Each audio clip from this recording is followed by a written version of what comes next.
Hey, what's happening, guys? This is Abhishek, and we are back with Gizmo Ground. And this time around, I am actually making the switch to the MacBook M4 Air that's right behind me in this frame. The main reason probably is the M4. It's an amazing bang for the buck chip. It's got plenty of power, probably way more than I can probably ever use. So this time around with the M4, Apple really hit it out of the park. The stars really have aligned, and what they have done this year is put 16 GB of RAM on the base variant M4. I have the 512 GB SSD one that actually helps me bump the GPU up by 2 cores, so that always helps. And also they actually reduced the price by about $100 or about 10,000 INR. Honestly, it's a no-brainer. I mean, in all the 4 generations of the M4, this has probably been the best deal so far. 512 GB does work for me mainly because I also do use a PC. This is something that I needed to be more on the go. All in all, it's a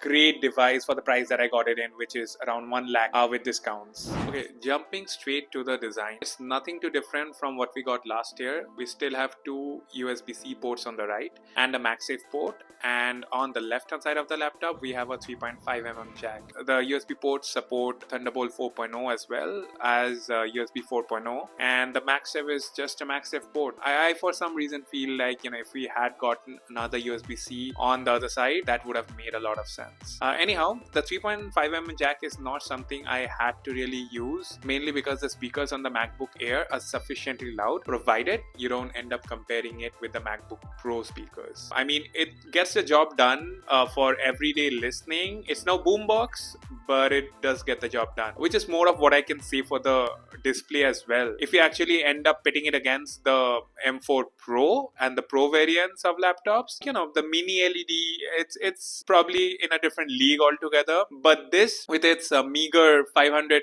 nits of brightness, is plenty bright for day-to-day usage. I've been using it for the past 2 months, albeit not outside in direct sunlight, but with my use case, I never felt like I could have used an upgrade to a brighter display or a better display. So yeah, it's really working fine for me. I mean, overall it's a great display. It's really well color calibrated, so it does work. One caveat is there though, which is the fact that it's still 60 Hz. A lot of people are actually really rooting for the 120 Hz display that we get on the Pro. Honestly, I feel 60 Hz is more than enough. Maybe there are some use cases for some people where 120 Hz makes a lot of sense, but for my use case, I think 60 Hz feels absolutely fine.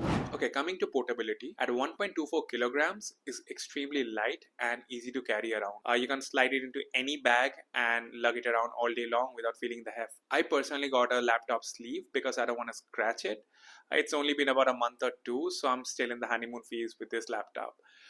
But about scratching, there's a lot of complaint over the internet that the midnight black variant scratches easily, so I didn't want to take the risk. So I went with the sky blue color, which MKBHD calls barely blue. To elaborate on that, the color sky blue isn't really that blue at all. As a lot of other YouTubers pointed out, under certain situations, it looks slightly blue, not even blue, maybe has a tint of blue to it. But in most situations and cases, it looks silverish, to be honest. And honestly, if anyone didn't know, they would just assume that it's the silver variant of the MacBook. It's only when you look for the blue that you actually see the blue. Coming to the performance of the laptop, you've probably heard this 100 times from different tech reviewers out there. The M4 handles with ease everything you throw at it. I haven't come close to even pushing the M4 to its limits, and I honestly don't think I ever will. It's like driving a Volkswagen Virtus 1.5 GT. You're not going to always floor it, but in case you ever need to, you know that you have the horses. Now, mind you, I'm coming from a PC. This setup behind me is actually a hybrid dual setup. The PC I built was back in 2019 or 2020. It was almost 5 years ago. It still holds up though to this day. However, the M4 with its lightweight design, it's just crazy to think that the M4 could actually trade blows with a beefy PC like that. So what I'm gonna actually do is I'm going to try and render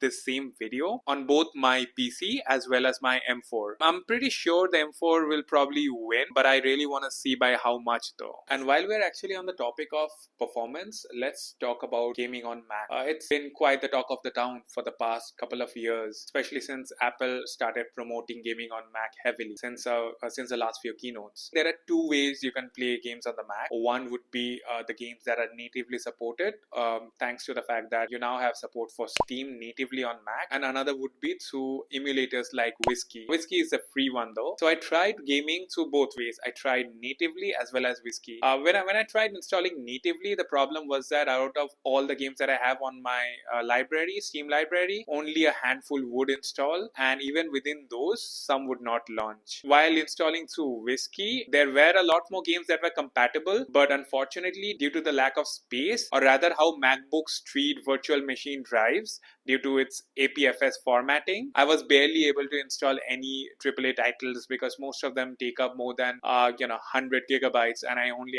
had about 40 to 50 gigabytes left, even though I have more than 350 gigabytes left on my 512 SSD on the Mac. Gaming on the MacBook has probably come a long way, but it still has time before it can catch up to Windows. So if you're primarily into gaming, this might just not be the best device for you. That's about the gaming performance of the MacBook Air, which not a lot of people will actually try to experience or get to experience in its fullest yet. But you know what a lot of people will actually try to push the limit of? Is the battery. In my experience, I've hardly seen a laptop that performs so well on its battery, or the battery of which performs so well. Let me explain. So most Windows laptop, even if they are really beefy with RTX 5090s, would only perform at their peak performance when they are plugged in. As soon as you pull them off the power, they either plummet in their performance due to throttling, or their battery health plummets. But not the MacBook Air M4. It absolutely blazes through everything you throw at it, whether you're plugged in or not. It does not matter to the M4. The only throttling you might even experience is due to the lack of the fans, which the Pro models have and this one doesn't. But that will be really the edge cases, and I don't think 95% of people using this laptop will ever face that. Honestly, I'm not always pushing the M4 to its limits, but when I do, I'm sure it will perform similarly, whether on battery or whether it's plugged in. And with my kind of usage, which is like 2 to 3 hours of everyday task, it lasts me days on a single charge. Light users can probably get away with a whole week on a single charge. Screen on times would vary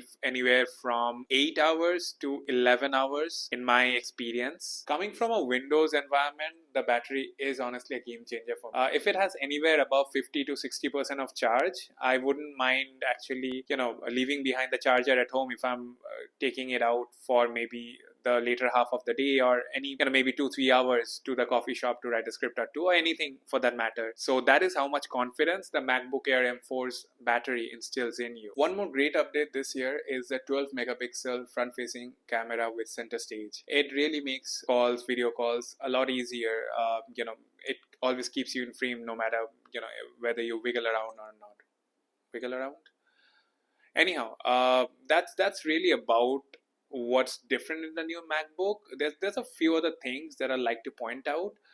This is not new to the MacBook Air M4, but it's definitely has been a game changer for me coming from a Windows environment.